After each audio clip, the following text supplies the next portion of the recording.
Bonjour à tous, on se retrouve sur ma chaîne de magie aujourd'hui pour un petit tour de cartes très sympa, vous allez voir, qui s'appelle le Petit Magicien. Donc j'ai fait de la connaissance d'un jeune magicien qui a 10-11 ans et vous allez voir, il est là avec moi aujourd'hui pour retrouver la carte et ce n'est pas moi pour une fois qui vais la retrouver.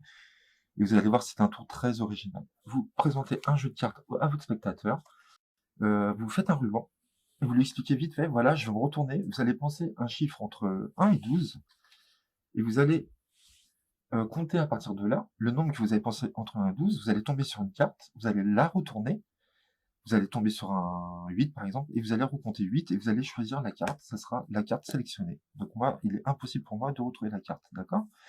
Donc c'est parti, vous faites le ruban, vous vous tournez à ce moment-là, et imaginons pour la vidéo, le spectateur pense à 8 par exemple. Donc il va compter 8 cartes, vous ne le savez pas, 1, 2, 3, 4, 5, 6, 7 et 8, il retourne la carte, il tombe sur un 6 et il va compter encore 6 cartes. 1, 2, 3, 4, 5, 6, ici.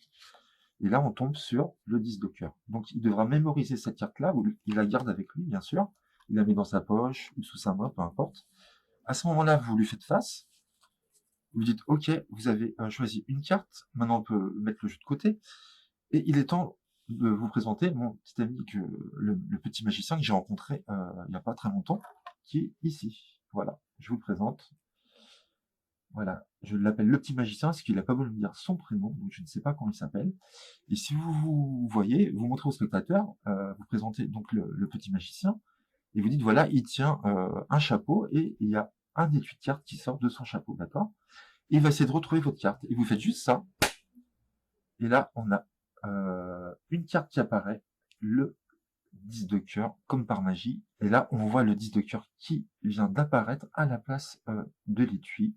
C'est magique, c'est super. Et à ce moment-là, vous demandez de retourner la carte. On est bien sur le 10 de cœur, les mêmes cartes, la même carte que la carte choisie par le spectateur. Bravo à toi, petit magicien, tu es très fort. Donc voilà, j'espère que ça vous a plu. Moi, j'adore ce genre de tour, je trouve ça très original. J'adore ce genre de gimmick. Donc, comme j'adore, bah, je vais vous le refaire, mais de plus près, vous allez voir. Parce que là, j'étais un peu loin de la caméra. Donc, regardez bien, c'est instantané. Vous avez l'étui qui s'est transformé en idée de cœur. C'est vraiment super. Donc, j'espère que vous avez apprécié cette vidéo. Vraiment, moi, comme je vous dis, j'adore ce genre de tour. Donc, on va parler déjà du forçage que j'ai fait. Vous avez vu, j'ai pas fait un forçage que je fais d'habitude.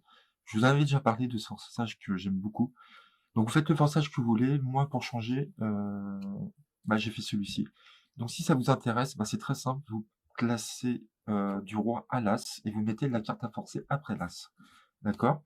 Vous demandez un chiffre entre 1 et 12 et peu importe ce que le spectateur va choisir comme chiffre, il tombera automatiquement sur le 10 de cœur. Donc vous lui expliquez bien avant qu'il va choisir un chiffre entre 1 et 12, par exemple 5. Il va compter 3, 4, 5. Il va retourner la carte et à nouveau compter le nombre de cartes et retourner la carte. Donc là, 9. 1, 2, 3, 4, 5, 6, 7, 8 et 9. D'accord? Ça sera le 10 de cœur. Donc bien sûr, quand vous lui expliquez ça, vous lui montrez pas, vous ne retournez pas les cartes, puisqu'on tombera sur le 10 de cœur. Forcément, il va retomber après dessus. Donc vous lui montrez juste ça, vous dites, voilà, vous comptez 5, par exemple, vous retournez celle-là, vous allez tomber sur une carte, et vous allez recompter après, et vous allez retourner la carte. Et donc, peu importe, on tombera tout le temps sur le 10 de cœur. Donc ça, c'est le forçage que je fais pour ce tour. Vous faites ce que vous voulez. D'accord? Donc le spectateur choisit cette carte, il la cache, il la sort du jeu, et vous dites voilà, j'ai un petit assistant, vous dites, vous racontez ce que vous voulez, euh, il s'appelle le petit magicien, il m'a pas dit son prénom, il a 11 ans, il est très fort, et il va essayer de retrouver votre carte. Faites une pichenette, et ça se transforme en 10 de cœur. D'accord? Voilà. Donc, comment ça se passe pour le gimmick? Vous allez voir, c'est très simple, c'est d'une simplicité enfantine. Donc, il y en a, je pense, qui doivent connaître le système. Il n'y a pas plus simple. En fin de compte, derrière, vous avez deux petits flaps, comme ça, deux petits bouts de cartes, comme ça, coupés comme ceci. Et si vous voulez, en faisant une pichenette, si je fais une pichenette ici, ce volet-là qui est dessus va passer en dessous l'autre, tout simplement. Si je fais une pichenette ici, c'est l'autre à gauche qui va passer par-dessus l'autre en dessous, d'accord? Ce qui fait ça, ça, ça et ça, d'accord? Et en faisant une pichenette, hop, ça revient tout simplement à l'étui. Je fais une pichenette, hop, et ça revient en 10 de cœur, en étui. Donc le but, c'est de faire apparaître la carte à partir de l'étui, d'accord? Quand vous avez fait apparaître la carte, ne revenez pas sur l'étui, ça n'a aucun intérêt. Vous allez voir, quand vous allez connaître le gimmick, c'est à vous de faire votre propre idée, d'accord? Vous avez un changement. Donc vous pouvez mettre ce que vous voulez. Vous pouvez mettre une carte, un set de carreaux qui se transforme en 10 de cœur. Vous pouvez mettre un double qui se transforme en dos rouge, un double qui se transforme en une valeur. Vous avez plein de possibilités à faire avec ce gimmick-là. C'est à vous de trouver ce que vous préférez. Moi, personnellement, j'ai pris un étui bicycle que je transforme en 10 de cœur. Voilà, ça, c'est la version que je préfère. Après, j'ai pas réfléchi à d'autres choses encore, mais pour l'instant, c'est ce que je préfère. Et vous avez vu, c'est nickel. C'est super bien fait. Moi, je me suis appliqué, il faut dire. Et donc, j'étais sur Internet et j'ai tapé magicien coloriage dans Google Images et vous avez plein de dessins et j'ai trouvé ce dessin-là qui était très bien, il me plaisait bien. Et à la base, là, il y a un truc au-dessus du chapeau, mais j'ai pu couper au-dessus du chapeau. Vous allez le trouver, hein. Dans Google Images, si vous tapez magicien coloriage, vous allez trouver. Après, je vous dis, donc j'ai imprimé en petit format, ça doit être 1,5 cm sur 2 cm, je pense, des étuis bicycle et une carte à jouer. Donc ça, vous trouvez ça dans Google Images, vous allez voir, vous trouverez facilement. Donc vous n'êtes pas obligé de faire comme moi, vous faites à votre façon, d'accord? Mais là, je trouve que le dessin est pas mal, j'avoue, c'est pas mal du tout comme ça, d'accord? Donc voilà, et donc c'est très simple. Hop, vous enlevez. Je vous montre vite fait, je ne vais pas le refaire devant vous. Donc vous prenez une carte blanche, ce que vous voulez, et vous tracez un rectangle qui correspond au format du bicycle. Moi j'ai découpé avec un cutter. Après j'ai collé mon petit magicien, je l'ai un peu colorié, les cheveux, les chaussures, tout ça. Je l'ai collé un peu plus haut que la fenêtre ici. Pourquoi? Parce que je ne voulais pas que la carte sorte vraiment, c'est-à-dire entièrement du chapeau. Je voulais que l'étui ou la carte soit un peu enfoncée dans le chapeau, vous voyez? C'est plus sympa quand c'est enfoncé que si on la voyait entièrement, d'accord? Donc j'ai préféré enfoncer un peu plus l'étui, quoi, si vous voulez. Vous comprenez ce que je veux dire? C'est plus joli visuellement si la carte est un peu plus enfoncée dans le chapeau, voilà. Ensuite, donc vous découpez le dos d'une carte, d'accord? La moitié, un peu plus que la moitié. Il faut que quand vous posez votre carte derrière, ça recouvre bien évidemment la fenêtre, mais à ras de la fenêtre. Vous voyez, moi je suis vraiment à ras de la fenêtre. On voit pas, voilà, ouais, voilà.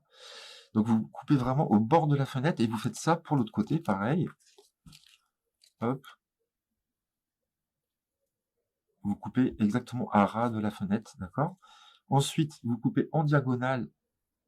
Moi j'ai coupé avant les pétales ici, d'accord? Et ici des deux côtés et un peu sur les côtés. Pourquoi? Parce que si vous mettez votre carte entièrement, avec le bleu ici, le flap ne va pas très bien marcher.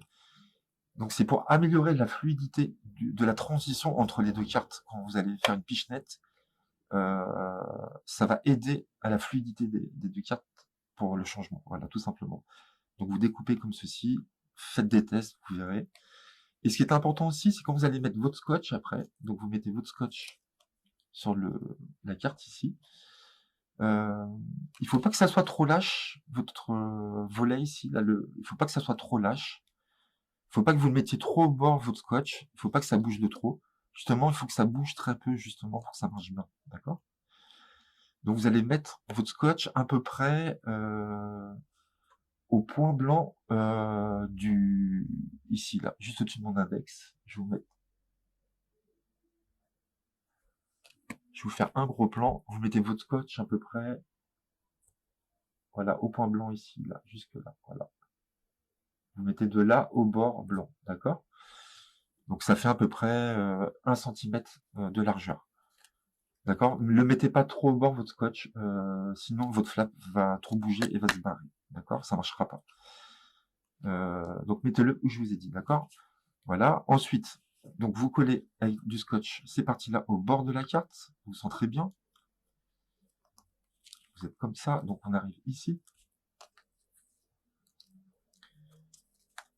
Donc là, hop, j'en avais de ce côté-là, parce que c'est comme ça. À peu près, ouais. Donc là, je le recolle vite fait. Et vous mettez l'autre partie en dessous ou au-dessus, peu importe. Et vous le collez pareil, de la même façon. C'est très simple à faire, vraiment. Ce qui est un peu dur, c'est de centrer bien vos vignettes, vos images ici, d'accord? Donc une fois que vous avez mis vos deux parties-là, vous découpez l'étui et la carte, vous prenez de la colle UU, ça permet de bouger la vignette pour bien la placer, et vous la mettez, donc moi je décale un peu le volet ici, je colle, je remets par-dessus, je regarde si elle est bien centrée, si elle n'est pas bien centrée, je bouge avec mon pouce pour bien la centrer, d'accord? Vous la centrez bien. Vous avez le temps, avant que ça sèche, de bouger et vous alignez bien. Voilà, bah, c'est tout ce qu'il y a à faire. C'est très simple, donc vous scotchez vraiment bien, d'accord? Faut bien appuyer là, ici, faut pas qu'il faut vraiment bien scotcher, bien appuyer, d'accord? Vous tapez et ça marche, d'accord? Faut que votre pichenette soit assez puissante et vous tapez au centre, du rond ici. Donc pour faire le change de la carte, bah, c'est très simple. Vous tenez bien fermement votre carte ici, avec l'étui bien évidemment, et vous dites voilà, c'est le petit magicien, c'est lui qui va essayer de retrouver votre carte. On a un étui de cartes ici, on ne voit aucune carte pour l'instant. Et vous allez faire votre pichenette. Alors je vous conseille, pour que ça marche, de ne pas la faire trop au bord, votre pichenette, parce que regardez, j'ai remarqué que ça marchait pas. D'accord? Vous allez taper au centre du rond ici. D'accord? Et si je tape au centre du rond, ça marche à tous les coups. Voilà. Vous tapez fort, assez fort, hein. D'accord? Vous tapez et ça marche. Donc voilà, c'est très simple à fabriquer. Il n'y a rien à faire, il y a juste à faire une pichenette, c'est tout. Bien scotché ici. Vous voyez, là, mon volet, il n'est pas trop lâche, il a du mal à se soulever. D'accord? Il faut pas que ça se soulève très facilement. D'accord? En plus, il n'y a rien à voir, c'est invisible. Euh, voilà. Donc à vous de créer votre propre carte à partir du moment où vous connaissez le système. Vous avez vu, c'est très simple à faire et à comprendre. Voilà, c'est à vous de trouver les idées que vous voulez. Vous pouvez faire comme moi, c'est à vous de voir, peu importe. Mais voilà, j'aime bien ce tour, je trouve ça sympa, ça change un peu. Donc voilà, j'espère que vous avez aimé ce petit tour de magie très sympa, que vous avez tout compris. C'est très simple à fabriquer. Si vous avez des questions, n'hésitez pas à me contacter, je réponds toujours aux questions. Je vous dis à bientôt, n'hésitez pas à liker, à laisser vos commentaires comme d'habitude et à vous abonner à ma chaîne de magie. On se retrouve bientôt pour d'autres tours, j'en ai encore plein à vous proposer, vous inquiétez pas. À très vite les amis, merci pour votre fidélité, à très bientôt.